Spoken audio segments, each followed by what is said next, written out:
ବନ୍ଧୁଗଣ ଆପଣମାନେ କେମିତି ଅଛନ୍ତି? ଦୟାକରି କମେଣ୍ଟରେ ହାଇ ଲେଖନ୍ତୁ। ନମସ୍କାର ବନ୍ଧୁଗଣ, ଆସନ୍ତୁ ଆଜି ଆମେ ଜାଣିବା ହଳଦୀ ବିଷୟରେ। ଆସନ୍ତୁ ସେ ବିଷୟରେ ଟିକେ ପଟାପଟ ଭିଡ଼ିଓଟିକୁ ଆରମ୍ଭ କରିବା।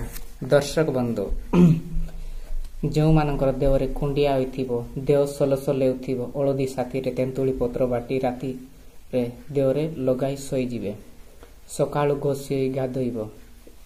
ଏକ ଉପାୟରେ ରମ୍ଫା କୁଣ୍ଡିଆ ରୋଗ ଭଲ ହୋଇଯିବ। ନିୟମିତ ଏକ ସପ୍ତାହ ଲଗାଇବ। ହଳଦୀକୁ ଅଗରା ମଞ୍ଜି ସହିତ ବାଟି ଲଗାଇଲେ ଖାଚ କୁଣ୍ଡିଆ ଭଲ ହୋଇଥାଏ। ହଳଦୀ ଗୁଡ଼ ଖାଇଲେ ରକ୍ତ ପରିଷ୍କାର ରୁହେ। ଉପରୋକ୍ତ ଉପାୟ ସହିତ ଅନ୍ତଃଶୋଧନ ପାଇଁ ଏହି ମିଶ୍ରଣ ଖାଇବାକୁ ପଡ଼ିବ। ଦର୍ଶକ ବନ୍ଧୁ, ଆପଣମାନେ ଏହାକୁ ନିଶ୍ଚିନ୍ତ ପ୍ରୟୋଗ କରିବେ। ମୁଁ ଆଶା କରୁଛି ନିଶ୍ଚିନ୍ତ ପ୍ରୟୋଗ କରନ୍ତୁ ବନ୍ଧୁଗଣ। ଏହା ଆପଣଙ୍କ ପାଇଁ ବହୁତ ଉପକାରିତା। ବନ୍ଧୁଗଣ, ଆସନ୍ତୁ ଆଉ ଏକ ବିଷୟରେ ନଜର ପକାଇବା।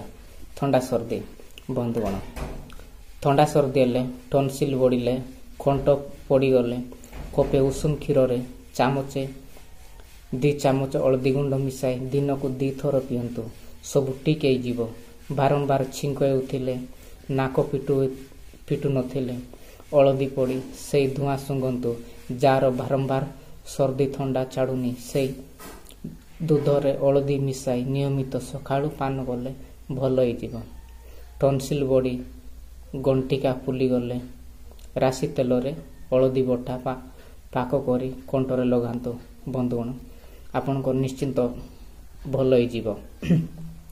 ଆସନ୍ତୁ ଆଉ ଏକ ବିଷୟରେ ଆଜି ଆମେ ଆଲୋଚନା କରିବା। ବନ୍ଧୁଗଣ, ସେଟା ହେଉଛି ଆଘାତ ଲାଗି ଫୁଲି ଯାଇଥିଲେ ଦେହରେ। ବନ୍ଧୁଗଣ, ଦେହର କୌଣସି ଅଙ୍ଗରେ ଆଘାତ ଲାଗି ଫୁଲିଗଲେ, ଦରଜ ହେଲେ ହଳଦୀ ବଟା ଖାଆନ୍ତୁ। ତା ସହିତ ହଳଦୀକୁ ସୋରିଷ କିମ୍ବା ନଡ଼ିଆ ତେଲରେ ପାକ କରି କନା ପୁଟୁଳିରେ ରଖି ସେହି ସ୍ଥାନରେ ବାରମ୍ବାର ସେକ ଦିଅନ୍ତୁ ବା ଉଷୁମ ଲେପ ଦିଅନ୍ତୁ ବା ପଟି ସାହାଯ୍ୟରେ ବାନ୍ଧି ଦିଅନ୍ତୁ। ଫୁଲା, ଦରଜ ଆଦି କମିଯିବ। ରକ୍ତ ଜମାଟ ବାନ୍ଧିଥିଲେ ଚର୍ମ ପୁଣି ସ୍ୱାଭାବିକ ହୋଇଯିବ। ବନ୍ଧୁଗଣ, ମୁଁ ଆଶା କରୁଛି ଆପଣମାନେ ନିଶ୍ଚିନ୍ତ ଏହାକୁ ପ୍ରୟୋଗ କରିବେ। ବନ୍ଧୁଗଣ, ଆସନ୍ତୁ ଆଉ ଏକ ବିଷୟରେ ଆଲୋଚନା କରିବା। ବନ୍ଧୁଗଣ, ବିଷୟବସ୍ତୁ ରହିଛି ଦାନ୍ତ ରୋଗ ପାଇଁ। ଦର୍ଶକ ବନ୍ଧୁ, ଆସନ୍ତୁ ସେ ବିଷୟରେ କିଛି ତଥ୍ୟ ଜାଣିବା। ଦାନ୍ତର ଯାବତୀୟ ରୋଗରେ ହଳଦୀ ବେଶ ଉପକାରୀ। ଦାନ୍ତ ମାଡ଼ିରେ ପୀଡ଼ା ହେଲେ ବା ଦାନ୍ତ ଓଲିଲେ ହଳଦୀ ନିଆଁରେ ପୋଡ଼ି ଚୂର୍ଣ୍ଣ କରି ଯେଉଁ ଦାନ୍ତ ମୂଳରେ ଫୁଲି ଯାଇଛି, ପୀଡ଼ା ହେଉଛି, ତାର ଚାରିପାଖରେ ଲଗାଇ ଦିଅନ୍ତୁ। ପୀଡ଼ା ଦୂର ହୋଇଯିବ। ହଳଦୀ ସାଥିରେ ଜୁଆଣି ଲବଣ ଫେସି ଗୋଲ କରି ଦାନ୍ତ ମୂଳରେ ଛାପି ରଖିଲେ ମଧ୍ୟ ପୀଡ଼ା ଦୂର ହୋଇଯାଏ।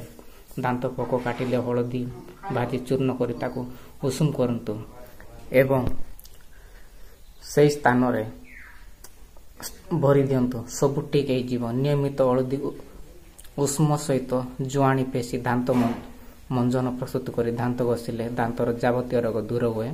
ହଳଦୀ ଚୂର୍ଣ୍ଣ ପାଣିରେ ଫୁଟାଇ ସେହି ପାଣିକୁ କୁଳୁକୁଞ୍ଚା କଲେ ମୁଖ ଦୁର୍ଗନ୍ଧ ଦୂର ହୁଏ।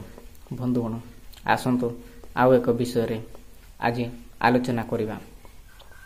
ବଟା ହଳଦୀକୁ ପାଣିରେ ଖଣ୍ଡେ ସରୁ କନା ଭିଜାଇ ସେହି କନାରୁ ଆଖିରେ ଛାପିଲେ ଆଖି ଧରା, ଚକ୍ଷୁ ରୋଗ, ନେତ୍ର କୃମି ପ୍ରଭୃତି ସବୁ ପ୍ରକାର ନେତ୍ର ରୋଗ ଉପଶମ ହୁଏ। ବାଲି ଆଦି ପୋଡ଼ି କ୍ଷତ ହୋଇଥିଲେ ତାର ମଧ୍ୟ ଭଲ ହୋଇଯାଏ। ହଳଦୀକୁ ପାଣିରେ ଭଲ ଭାବରେ ଫୁଟାଇ ସେହି ପାଣିକୁ 3 ଦିନ ଘଣ୍ଟା ଅନ୍ତରରେ ଡ୍ରପ୍ ଭାବରେ ଆଖିରେ ପକାଯାଇପାରେ। ସେହି ପାଣିରେ ସଫା କନା ଭିଜାଇ ରାତିରେ ଆଖି ଉପରେ ପକାଇ ଶୋଇଲେ ଆରାମ ମିଳେ। ବନ୍ଧୁଗଣ, ଆପଣ ନିଶ୍ଚିନ୍ତ ଏହାକୁ ପ୍ରୟୋଗ କରନ୍ତୁ।